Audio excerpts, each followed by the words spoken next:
I have changed my life using a timer. Timer like this, timer on my phone, timer on the stove, whatever works.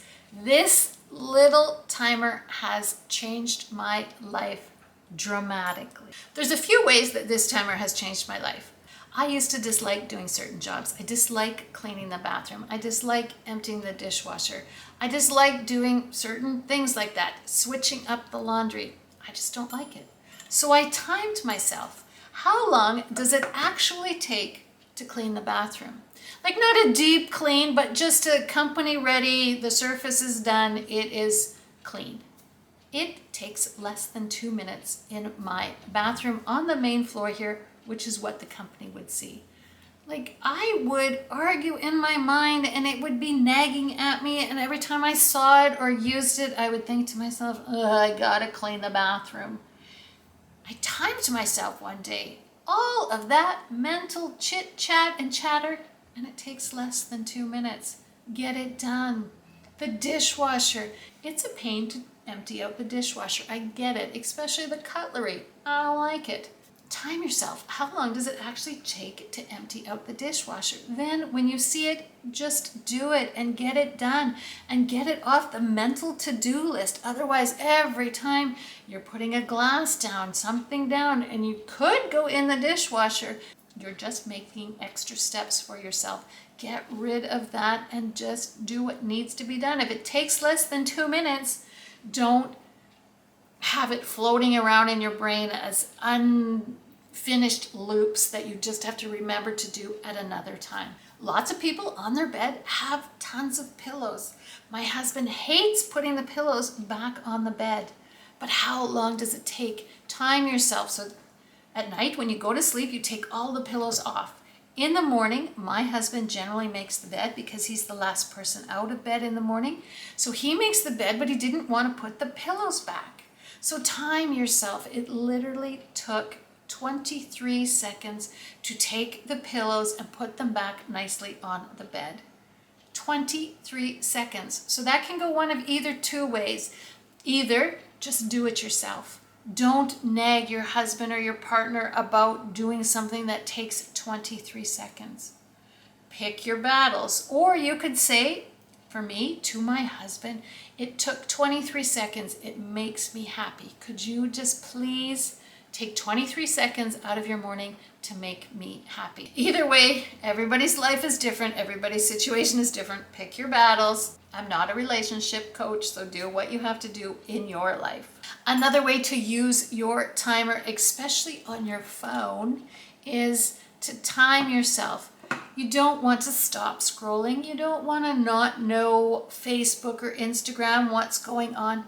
Time yourself. Put a timer. I'm going to spend 20 minutes checking out the sports scores. I'm going to spend 20 minutes just aimlessly scrolling on YouTube or Facebook or whatever, but set your timer. And then when the timer's done, when it goes off, you're done. You're finished. No more scrolling.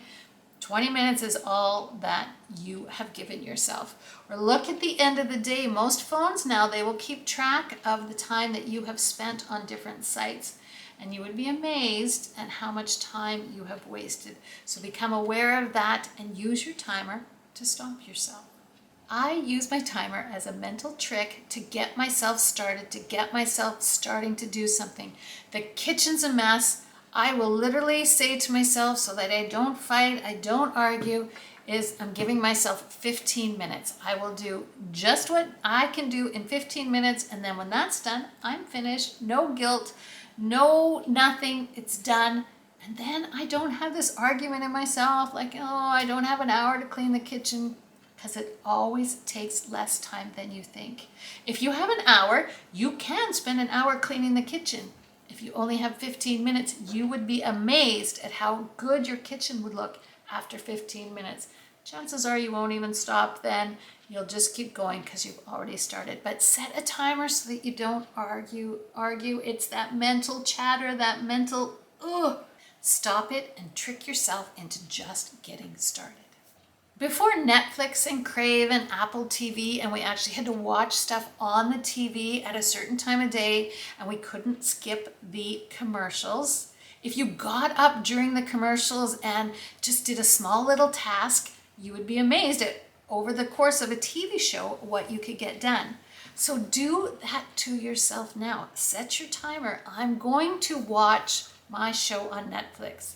But 10 minutes in, or even at a break in a show, stop. Set your timer for 5 minutes. For these 5 minutes, I'm going to run down, start the laundry, do that, then come up 10 more minutes of my show. Then when my timer goes off in 10 minutes, I'm going to run, clean the bathroom. It only takes 2 minutes if it's a small bathroom and you do it regularly. Then go back to your show. Set your timer again for 10 minutes. In that 10 minutes, I am going to do this, what needs to be done. Use your timer.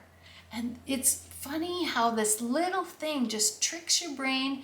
It stops the chatter and it just stops the negativity. This timer is gold. You'll be amazed at when you use your timer. It makes your life more fun. It makes it like you're gonna beat the timer. It's like a game show. It's like, how fast can you do this? You have a minute to win it. You've got 1 minute. Let's see what we can do. Like when we had little children and we said, let's do a 10-second tidy or a 15-second tidy. You'd be amazed at what you can get done, how your timer really, truly will change your life. More fun, more things done, awareness of time. Time is passing. You can spend half an hour scrolling on your phone without even being aware that that half an hour has passed. Spend time on the areas of your life that push you forward. And be aware of the time you're spent scrolling and watching other people live their lives. Get a timer, use your phone, do whatever you have to do. Become aware of time. Thanks for watching.